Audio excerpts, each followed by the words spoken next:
உ- உயிரில் கலந்த உறவே. அரவிந்தன் இதயம் ஒவ்வொரு வினாடியும் வலியில் துடித்தது. மறக்க முடியாமல் தவித்தான் மைவிழியை. அவளை சந்தித்தது என்னவோ ரயிலில்தான். பயணிகளை இறக்கி விட்டுச் செல்லும் ரயிலைப் போல அவனை விட்டுச் செல்ல அவளால் எப்படி முடிந்தது? எண்ணும் போதே கண்கள் நீரில் நிறைந்தன. இருவரும் சிறுவயதில் பெற்றோரை இழந்தவர்கள். உறவினர்களால் வளர்க்கப்பட்டு இன்று பேராசிரியர்களாக பணிபுரிகிறார்கள். எப்போதும் அவனை தேடி அவள் நடந்து வரும் அழகை ரசிப்பதற்காக காலம் நேரம் கரைவதை உணராமல் காத்திருப்பான். தனக்குரிய உணவை உண்ணாது பயிர்ந்து உண்பதற்காக பொட்டலத்தை சுமந்தபடி அவள் வரும் அழகை, அவள் அன்பின் முன் உணர்வுகளை விழிக்க உயிர் கரைந்து கலப்பது போல் தவிக்குமே மனசு. அதை விவரிக்க வார்த்தைகளை தேடுவான். அவளோ எதையும் கேட்க விரும்பாது மௌனமாக அவன் கரங்களை பற்றுவாள். அவளது நீண்ட விரல்கள் அவனுடன் பேசுவது உங்கள் அன்பை தவிப்பை நான் அறிவேன் என்பதே. அவளின் அந்த பரிவும் பாசமுமே எத்தனை அழகு! மாலை 5 மணியானால் அரவிந்தனின் கண்கள் ரயிலை தேடும். அவள் வந்தபின் ஏனோ கண்கள் பரிவுடன் அவளை அணைக்கும்.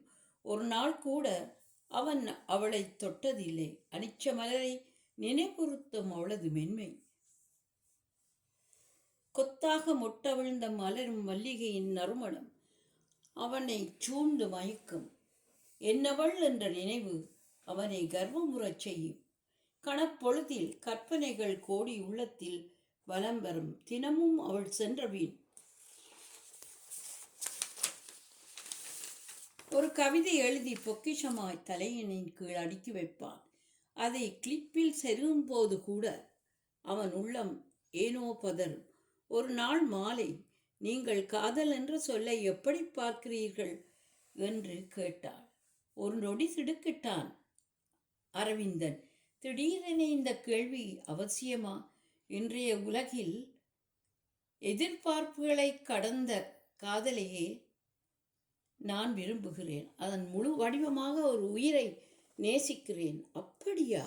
யார் அந்த அதிர்ஷ்டசாலி? நான் அதிகம் அறியலாமா என்று கேட்டு சிரித்தபோது அவன் மனம் வாடியது. மைவிழி, பெண்ணை இயந்திரமாக வீட்டில் நிற்கும் இன்றைய உலகில் உங்கள் பதில் சற்று புதுமைதான். அது உன் தவறு. உண்மையாக வாழும் தம்பதிகளை நீ சந்திக்கவே இல்லை. பாரதி பாடிச் சென்றது போல ஒரு சிலர் அற்புதமாக வாழத்தான் செய்கிறார்கள். அதை கேட்டு மைவிழி மௌனமானாள். அடுத்த நொடியில், நீங்கள் விரும்பும் பெண்ணை கரம் பிடித்தால் எப்படி வாழ்வீர்கள்? என்னால் சொல்ல முடியவில்லை.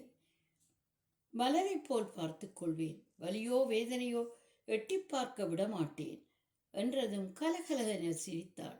எனக்கு ஒரு குழந்தை உங்களைப் போல வேண்டுமென நான் அடம் பிடித்தால் என்ன செய்வீர்கள்?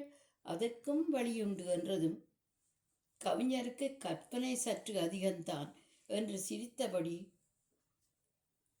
அவளிடமிருந்து ஒரு பெருமூச்சு பிறந்தது. கண்கள் கலங்கின. நான் அவ்வளவு அதிர்ஷ்டசாலியா?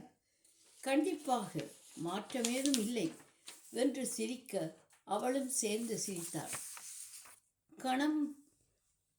மனம் மட்டும் ஏனோ கலக்கத்தை ஏற்படுத்தியது. மறுநாள் தன்னை தேடி வரும்போது ஒரு வாகனம் அவளை தள்ளி வீழ்த்தியது. அரவிந்தன் திகைத்து ஓடினான். அங்கே மைவிழியின் தலையில் பலத்த அடி. குருதி பெருக அவளை மடியில் வைத்தாள். அவள் கண்கள் அரவிந்தனை கலந்து கெஞ்சின. என்னை மறந்துவிட மாட்டீர்களே என கேட்டதும் பொங்கி வரும் அழுகையை அடக்க முயன்று தோற்றுப்போனான். அதன் பின்னர் ஆழமாக பார்த்தவளின் தலை சரிந்தது. தலையில் பலத்த அடி என்று வைத்தியர்கள் கூறினார்கள். ஏதேதோ சொன்னார்கள். 2 மணி நேரத்தின் பின் அவள் உயிர் பிரிந்தது. அரவிந்தன் அவளது பசுமையான நினைவுகளை பத்திரப்படுத்தினார்.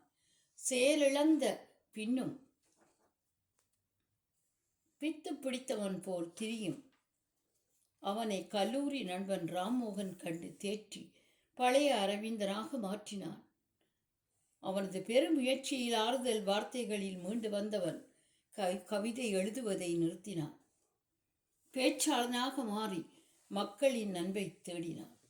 மைவிழியின் ஏக்கம் பெண் விடுதலை பற்றியதே. அதையே அவன் பல கோணங்களில் எண்ணக்கருவாக பேசி பெண்களை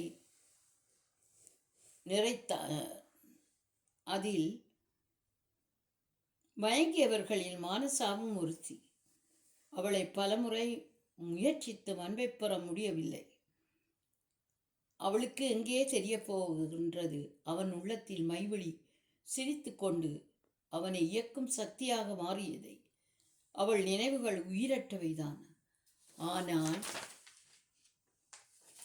சுகமானவை. அதோ இன்றும் அவன் பேச்சை கேட்க லண்டன் மாநகரம் அழைக்கிறது. அவனது பயணத்தில் கூட செல்வது மைவிழியின் நினைவுகளே. ஒரு முறை தன் இதயத்தை தடவி பின் விமானத்தில் ஏறி உட்கார்ந்தார். விமானம் புறப்படுகின்றது. அவனது பயணத்தில் இணைவது மைவிழியின் நினைவுகளை. ஏனோ அரவிந்தனின் மனம் சிலிர்த்தது. எழுதியவர் சொந்த கற்பனையே. இங்கு இடம்பெறும் பாத்திரங்கள் அத்தனை பேரும் கற்பனை வடிவங்களில். சத்யா சிவா.